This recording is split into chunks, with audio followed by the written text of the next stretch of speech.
할렐루야, 할렐루야, 할렐루야. 여러분 잠깐 아까 광고했지만 이번 주 목요일 우리 11명의 성도들이 인도네시아 선교를 갑니다. 엊그제 우리 김명숙 우리 권사님 전화를 받았는데 이렇게 적응 잘 하고 있고, 또 3월 달부터 이렇게 일단은 인도 과정부터 이렇게 시작하려고 계획을 세우고 있다는 얘기를 들었습니다.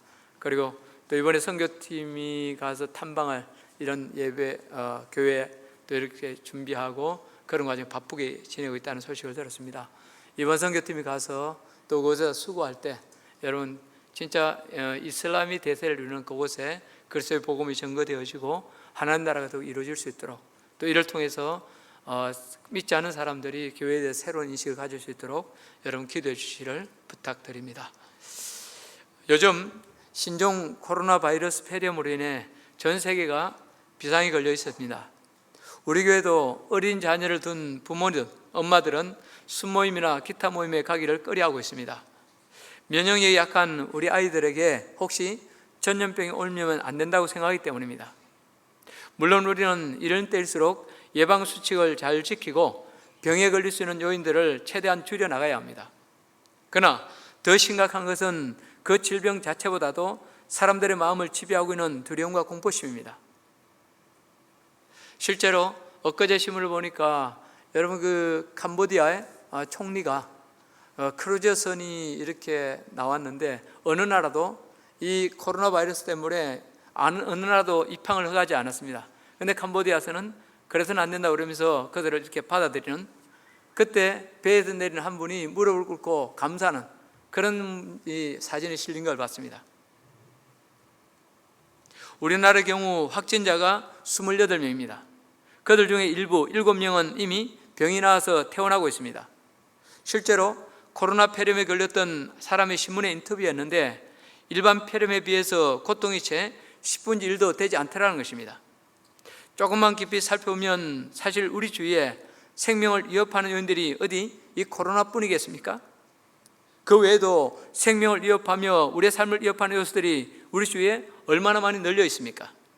그럼에도 불구하고 하나님께서는 저와 여러분들을 가장 세밀하게 지켜주시고 지금까지 안전하게 인도해 주셨습니다.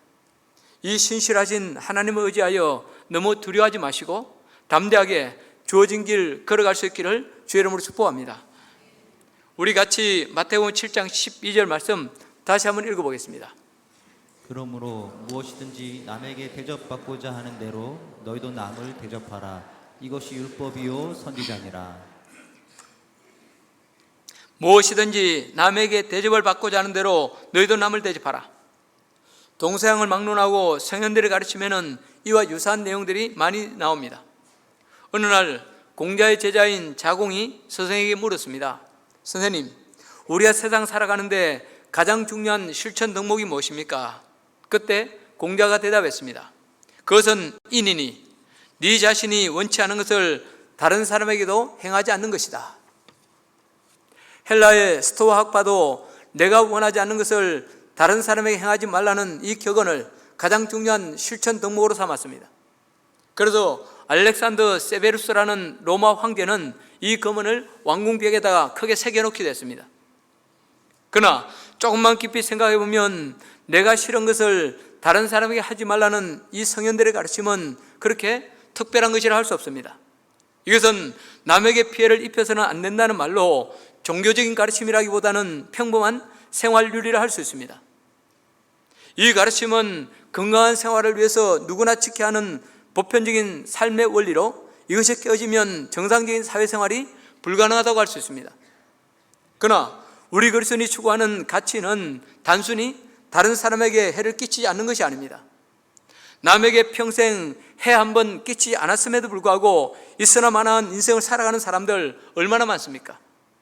그런 의미에서 볼 때 오늘 예수님의 가르침은 좀 특별합니다. 전혀 새로운 방향의 것이라 할 수 있습니다. 예수님은 남에게 피해를 주지 말라는 소극적인 율법을 적극적인 사랑으로 성화시키십니다. 그리하여 사랑만이 하나님의 법을 완성하는 참된 그리스도인의 윤리임을 분명하게 선포하십니다. 그렇습니다, 여러분. 우리 그리스도는 남에게 피해를 주지 않는 것으로 만족할 수 없습니다. 법을 다 지켰다고 뻐기거나 자랑할 수 없습니다. 내가 아무리 타인에게 피해를 주지 않았다 할지라도 적극적으로 이웃을 사랑하지 않았다면, 이웃에게 유익을 끼치지 않았다면 우리는 하나님 앞에서 불충한 종이라고 할 수밖에 없습니다. 그렇다면 우리는 어떻게 해야 율법의 소극적인 차원을 뛰어넘어 대접을 받고자 하는 대로 먼저 남을 대접하는 적극적인 삶을 살아갈 수 있습니까? 아니, 대접을 받고자 하는 대로 남을 대접하라는 이 말씀 속에 들어있는 예수님의 의미, 예수님이 이 말씀을 통해서 강조하고자 하는 의미가 무엇입니까? 첫째, 이 말씀 속에는 먼저 믿는 자, 곧 그리스도인이 되라는 그런 뜻이 들어있습니다. 지금도 경기도 양지에 있는 총신대학원 캠퍼스에 가면 학교 입구에 커다란 돌비석이 세워져 있고 거기에는 신자가 되라, 학자가 되라, 성자가 되라, 전도자가 되라, 목자가 되라는 글귀가 선명하게 새겨져 있습니다.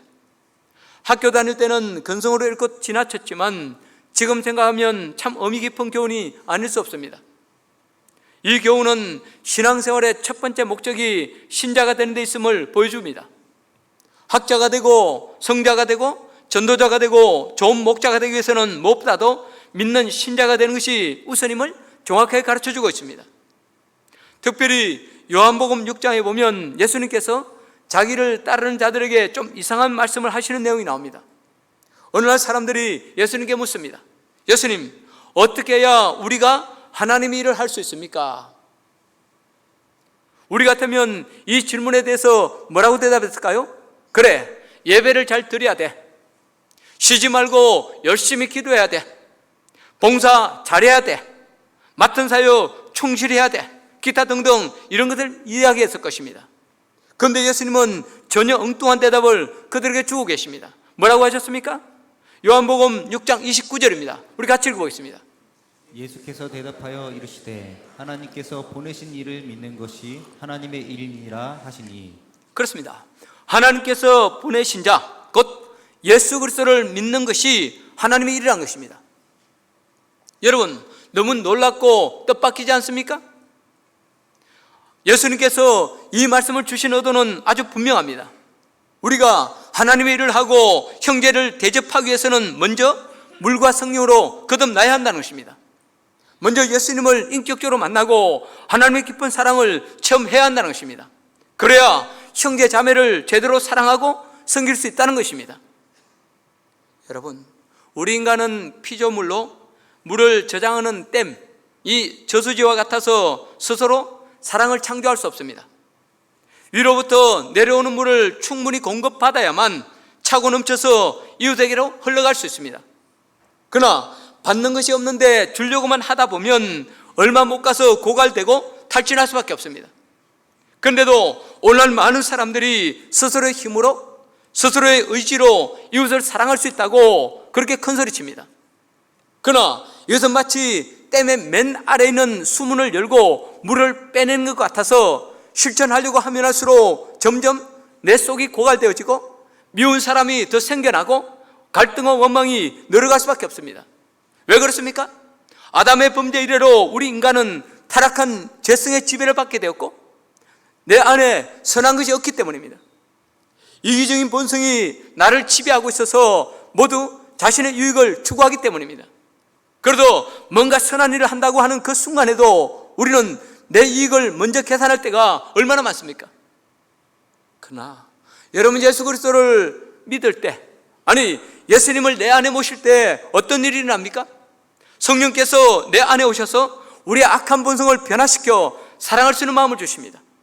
십자가 위에서 부어주신 예수님의 사랑이 내 안에 흘러들어올 때 비로소 이웃을 보는 눈이 열리고 형제 자매를 품을 수 있는 마음이 생기는 것입니다. 얼마 전에 집사님 한 분이 제법 많은 구제헌금을 작정하시면서 자기 이름을 비밀로 해달라고 부탁을 했습니다. 저는 그분의 말을 들으면서 많은 생각을 했습니다. 인간적으로 볼 때 그 집사님 이야기하기를 좋아하는 분입니다. 자신의 개인적인 삶이나 인간관계에 대해서도 스스럼 없이 이야기를 잘 하는 분입니다. 그런데도 자기 구제헌금에 대해서는 비밀로 해달라는 부탁을 하는 것을 보면서 이것이 바로 하나님의 은혜를 아는 자, 사랑의 빚진 자의 아름다운 모습이구나, 그런 생각이 들어서 가슴이 뭉클했습니다. 그렇습니다, 여러분. 예수님께서 저와 여러분을 얼마나 큰 사랑으로 사랑해 주셨습니까? 죄 때문에 영원히 버림받아야 될 저와 여러분을 하나님의 자녀로 받아주시기 위해서 당신의 모든 것, 심지어는 생명까지도 내어주셨습니다. 그리고 주님의 이 십자가 사랑 앞에서 저와 여러분은 모두 1만 달란트, 사랑의 빛, 용서의 빛을 진 자들이 되었습니다. 아무리 많이 용서하고, 아무리 깊이 사랑하고, 아무리 가난한 자들을 구제하고 대접한다 할지라도 도저히 다 갚을 수 없는 절대 빚장이들이 되었습니다. 따라서 그 빛을 조금이라도 갖기 원한다면 우리는 끝까지 용서하고 끝까지 사랑해야 합니다.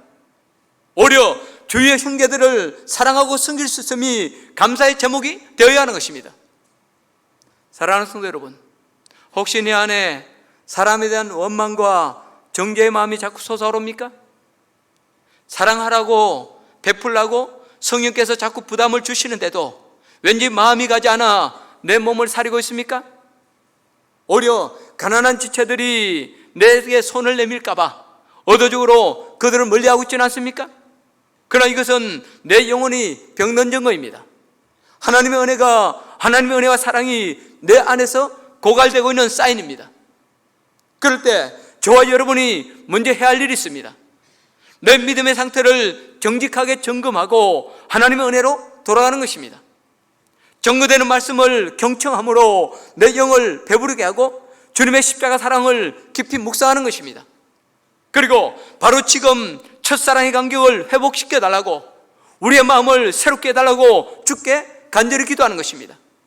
그러면 두 팔을 활짝 벌린 채 내가 너를 사랑한다, 너는 언제까지나 사랑하는 내 아들, 딸이다, 내가 너를 책임지고 인도해 주마 말씀하시는 주님의 음성을 듣게 될 것입니다. 그러면 저와 여러분의 고갈된 심령이 성령의 생수로 가득 차게 되고 사랑할 수 있는 힘과 기쁨이 내 안에서 생기게 될 것입니다. 이 회복의 은혜를 다 체험할 수 있기를 주의 이름으로 축복합니다. 두 번째로,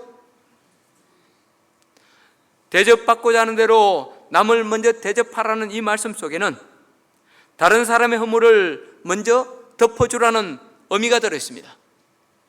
사랑관계에서 우리의 간절한 바람이 있다면 그것은 사람들이 내 약점이나 허물을 덮어주고 가려주는 것입니다.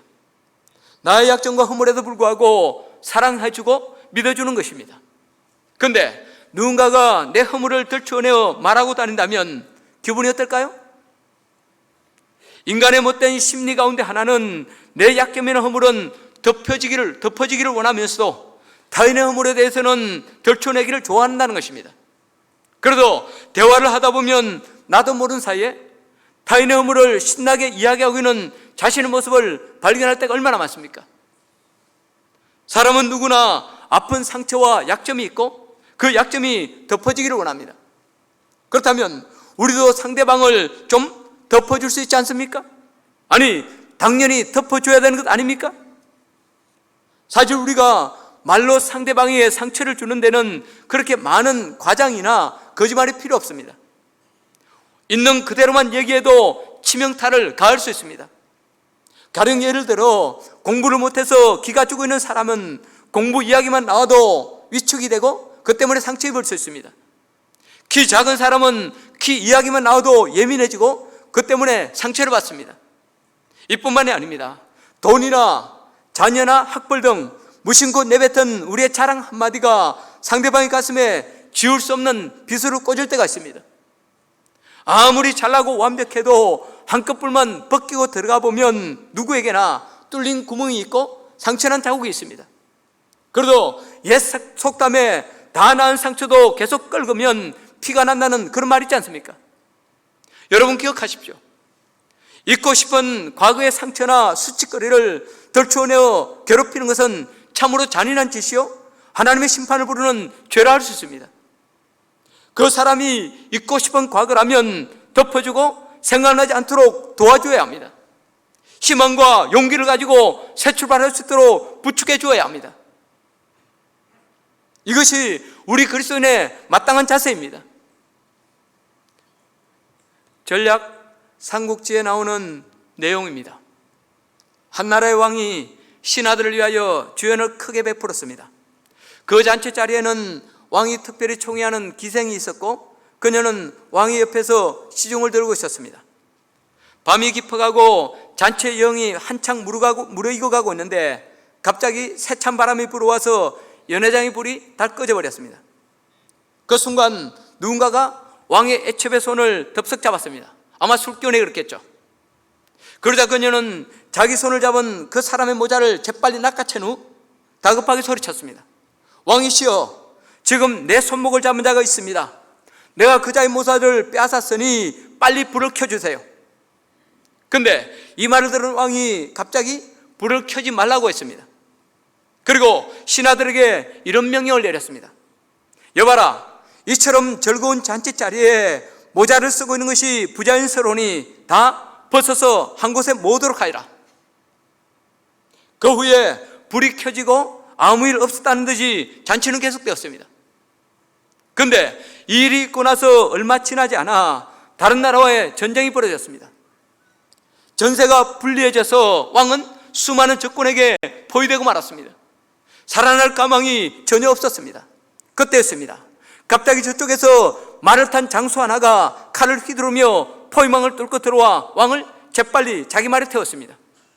그리고는 적의 창과 칼에 수없이 찔리면서도 마침내 포위망을 뚫고 안전한 곳까지 왕을 피신시켰습니다. 그런데 그 장수는 너무 많은 상처를 입어서 더 이상 살 수가 없었습니다. 그 장수는 땅바닥에 누워 죽어가면서 겨우 입을 열어서 이렇게 말했습니다.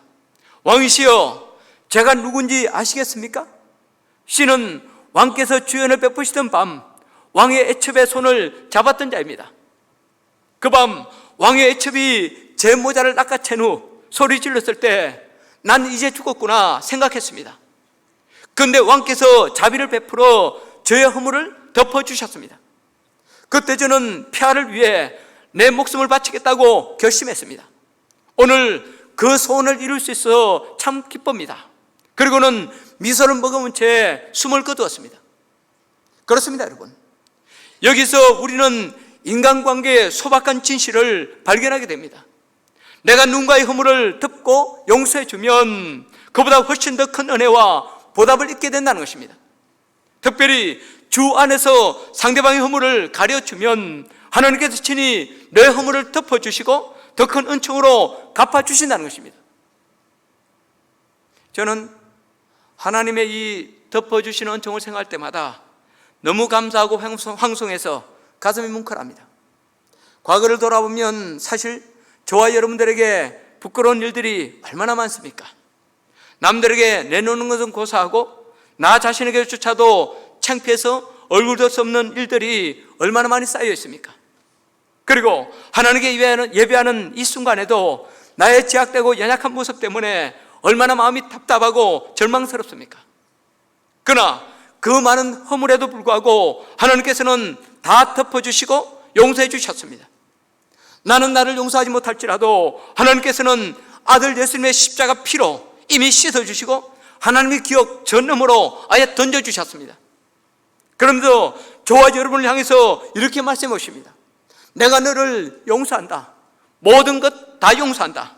그러니 너도 나처럼 상대방의 허물을 용서하고 덮어주라. 그러면 내가 너에게 충만한 평화와 기쁨을 주겠다.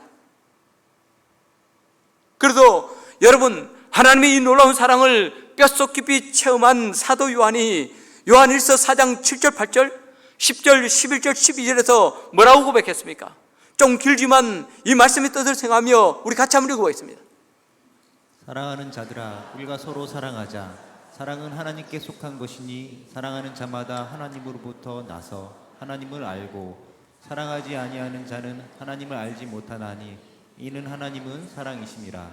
사랑은 여기 있으니 우리가 하나님을 사랑한 것이 아니요 하나님이 우리를 사랑하사 우리 죄를 속하기 위하여 화목제물로 그 아들을 보내셨음이라. 사랑하는 자들아, 하나님이 이같이 우리를 사랑하셨은즉 우리도 서로 사랑하는 것이 마땅하도다. 어느 때나 하나님을 본 사람이 없으되 만일 우리가 서로 사랑하면 하나님이 우리 안에 거하시고 그의 사랑이 우리 안에 온전히 이루어지느니라. 어느 때나 하나님을 본 사람이 없어되 만일 우리가 서로 사랑하면 하나님이 우리 안에 거하시고 그의 사랑이 우리 안에 온전히 이루어지느니라. 그렇습니다, 여러분. 예수님의 십자가 은혜로 이미 구원받은 하나님의 자녀를 할지라도 험한 광야길을 걸어가다 보면 지치고 실족할 수 있습니다. 때론 넘어지고 좌절할 수 있습니다. 어떤 때는 방향감을 잃어버리고 어디로 가야 할지 몰라 방황할 때도 있습니다. 때론 죄의 수렁에 빠져 가슴을 치며 우려될 때도 있습니다. 그때 저와 여러분이 해야 할 일이 무엇입니까? 아니, 우리가 어떻게 그러한 좌절의 자리를 딛고 일어설 수 있습니까? 그 답은 서로의 허물을 덮고 가리워주는 것입니다. 서로를 따뜻한 말로 위로하고 격려해 주는 것입니다. 지치고 낙심될수록, 아니 때로는 힘들어 좌절할수록 서로의 손을 굳게 잡고 부축하여 세워주는 것입니다. 그러면 아무리 혹심한 시험과 고난의 칼바람이 불어온다 할지라도 다시 일어나서 감사의 노래, 성령의 노래를 부를 수 있습니다. 그러면 우리 아버지 되신 하나님께서 친히 평화의 줄로 저와 여러분을 묶어주시고 낮에는 구름 기둥, 밤에는 불 기둥으로 지켜주시는 그 은혜를 체험할 수 있습니다. 이 은혜를 다 체험할 수 있기를 주 이름으로 축복합니다. 마지막으로 상대방의 장점을 보고 먼저 칭찬해 주라는 의미가 있습니다. 여러분, 사람은 누구나 칭찬과 인정을 받고 싶어 합니다. 작은 것이라도 내게 장점이 있으면 자랑하고 싶은 것이 우리의 본성입니다. 저도 가끔 아내에게 오늘 내 설교 어땠어? 이렇게 물을 때가 있습니다. 근데 그렇게 묻는 이유는 아주 분명합니다. 비판을 받기 위해서가 아니라 조금이라도 칭찬을 듣고 싶어서입니다. 근데 우리는 다른 사람을 칭찬하는데 참 인색합니다. 그러나 믿는 저와 여러분은 다른 사람을 칭찬하는 거, 긍정하는데 인색해서는 안 됩니다. 왜냐하면 그 길이 하나님께서 기뻐하시는 길이요, 내가 인정받고 존귀케 되는 비결이기 때문입니다. 심리학자들의 연구 보고서에 의하면 비난하고 까내리기보다 인정하고 격려할 때 아이들도 자기 능력을 100% 발휘한다고 합니다. 특별히 실수나 이 시행착오가 허용이 되어지고 칭찬받으며 자랄 때 이 두뇌가 활성화되고 세상에 대해서 긍정적인 자아성을 갖게 되며 인간관계도 건강하다고 합니다. 사랑하는 부모 여러분, 특별히 어린 자녀를 두신 부모 여러분, 자녀를 양육할 때 절대로 과잉보호하지 마시기 바랍니다. 해달라는 대로 다 해주지 마시기 바랍니다. 그럴수록 더 의존적이고 사회에 제대로 적응하지 못하는 유약한 아이를 만들 뿐입니다. 그러나 아이들의 장점을 발견하고 칭찬하는 데는 절대로 인색하지 마십시오. 그리고 무엇보다 그들을 깊이 신뢰해 주시기 바랍니다. 제가 아는 한 가정이 있었습니다.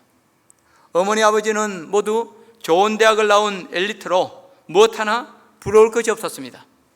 그 가정에는 중학교 2학년인 아들이 하나 있었는데 문제는 그 아들이 아무리 열심히 해도 부모의 눈에 차지 않는다는 것이었습니다. 한 번은 아들이 반에서 5등을 했습니다. 물론 1등보다야 못하지만 우등권 안에 드는 좋은 성적이었습니다.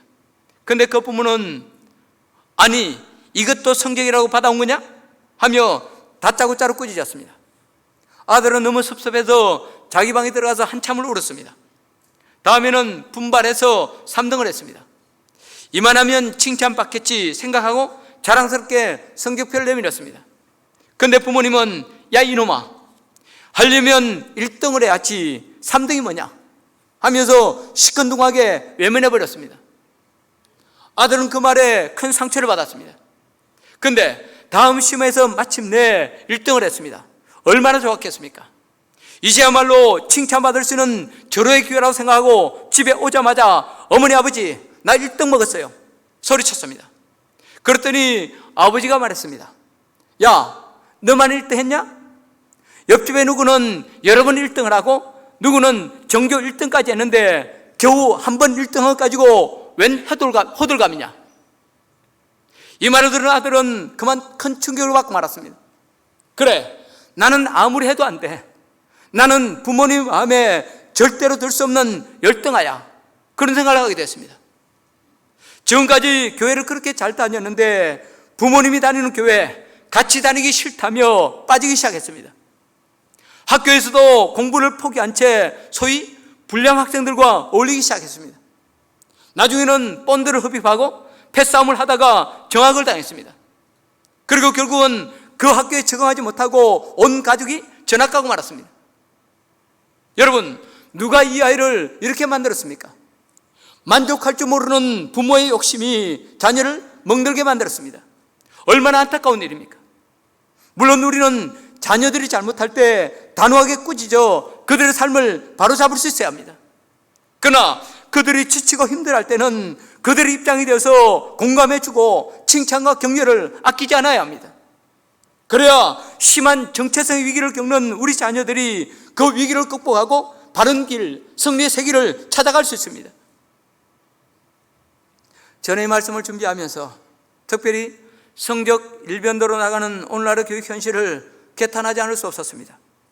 바른 인격과 비전, 내 앞길을 주도적으로 열어가는 책임감과 도전정신, 사람다운 사람의 육성은 어디론가 가버리고 오로지 숫자, 점수로만 판단하는 냉혹함에 치여서 제대로 피워보지도 못한 채 시들고 많은 우리 자녀들의 모습이 그렇게 가슴 아플 수가 없습니다.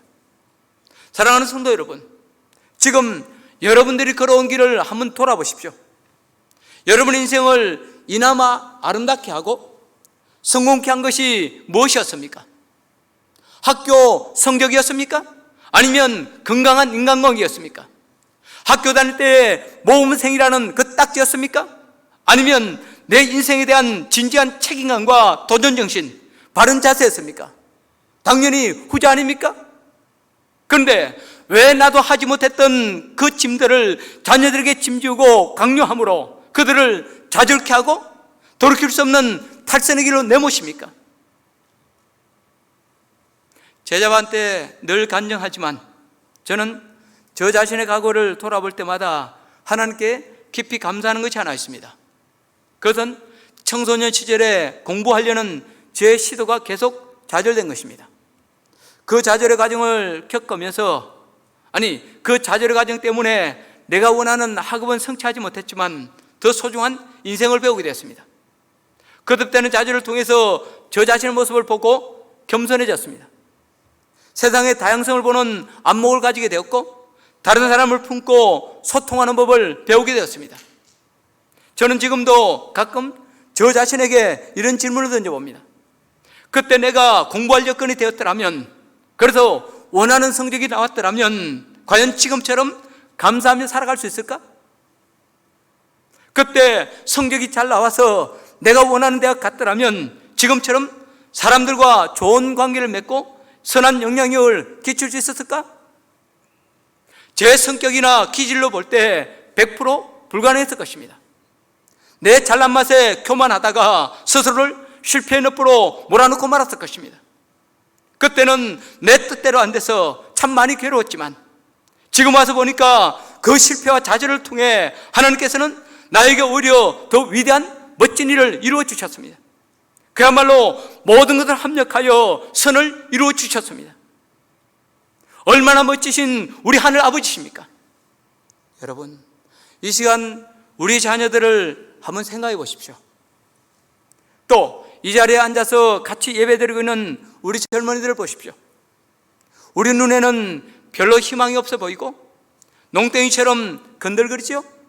그러나 저들이야말로 우리의 미래를 빛낼 감추인 보배들이요, 하나님의 목적을 이룰 위대한 그릇들입니다. 중요한 것은 우리 아이들이 소중한 인생을 허비하지 않도록 도와주는 것입니다. 비록 공부를 못해도 그것에 주눅들지 않고 하나님의 비전을 찾고 그 꿈을 키워가도록 그렇게 만들어주는 것입니다.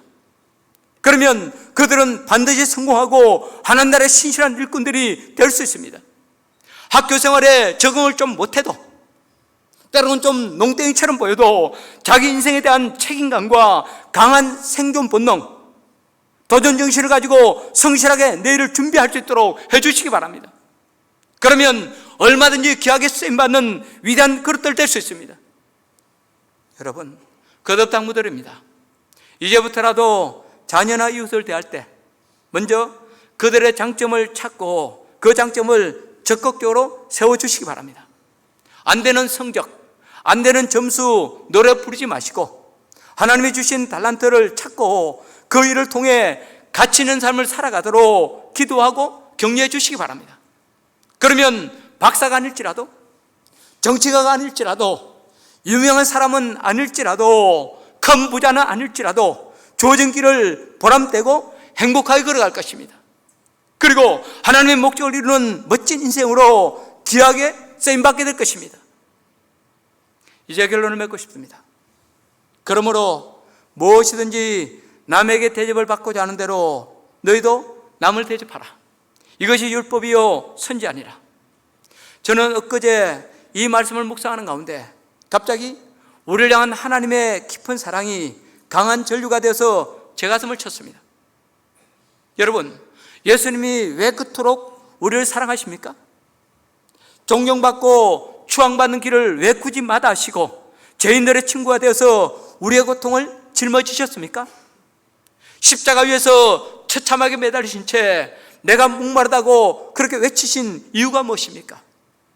왜 몸에 걸칠 옷 하나 남기지 않고 다 벗어서 우리에게 주셨습니까?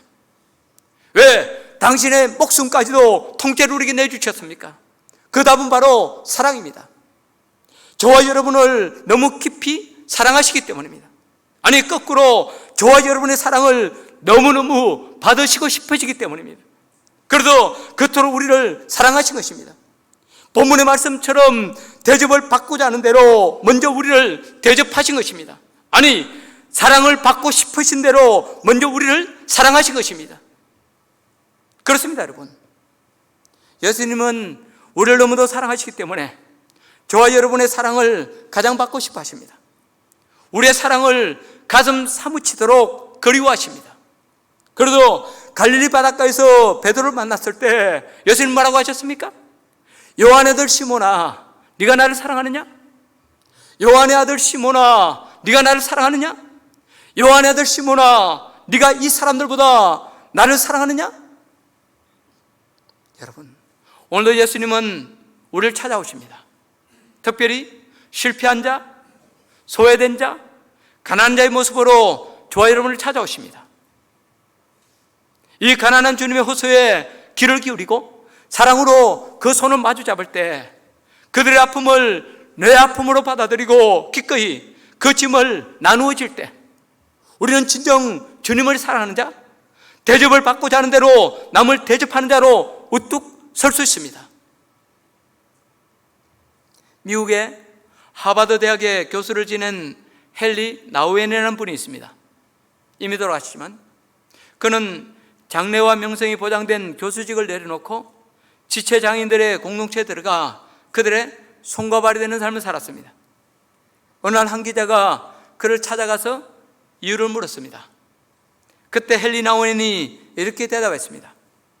어느 날 지하철을 타고 가는데 내 앞에 지체장애인 청년이 앉아있더군요. 나는 그 청년을 보면서 예수님을 생각했습니다. 이것이 전부입니다. 그렇습니다, 여러분. 예수님을 사랑하는 사람, 예수님을 깊이 묵상하는 사람은 형제자매를 사랑할 수밖에 없습니다. 대접을 받고자 하는 대로 먼저 대접할 수밖에 없습니다. 그리고 그 이웃 사랑은 우리가 상상하는 것처럼 그렇게 크고 거창한 것이 아닙니다. 차 안에서 지치고 피곤한 사람 만났을 때 내 자리를 양보하는 것, 어려움에 직면한 사람을 봤을 때 마음으로 공감하고 따뜻한 차라도 한 잔 대접하는 것, 누군가를 만나 관계를 맺을 때 그 사람에게 조금이라도 이익이 되고 유익을 끼치는 것 등등, 작고 사소한 배려를 통해서도 얼마든지 우리는 그리스도의 향기가 될 수 있습니다. 이 세상을 밝게 하는 사랑의 메신저들이 될 수 있습니다. 오늘도 주님은 말씀하십니다. 그러므로 무엇이든지 남에게 대접을 받고자 하는 대로 너희도 남을 대접하라. 이 말씀을 가슴 깊이 새기고, 첫째, 예수 믿는 진실한 그리스도인이 되십시오. 둘째로, 타인의 허물을 먼저 덮어주십시오. 셋째, 상대방의 장점을 발견해서 먼저 칭찬하고 세워주십시오. 네 번째로 예수님처럼 먼저 도움의 손길, 사랑의 손길 내밀어 주시기 바랍니다.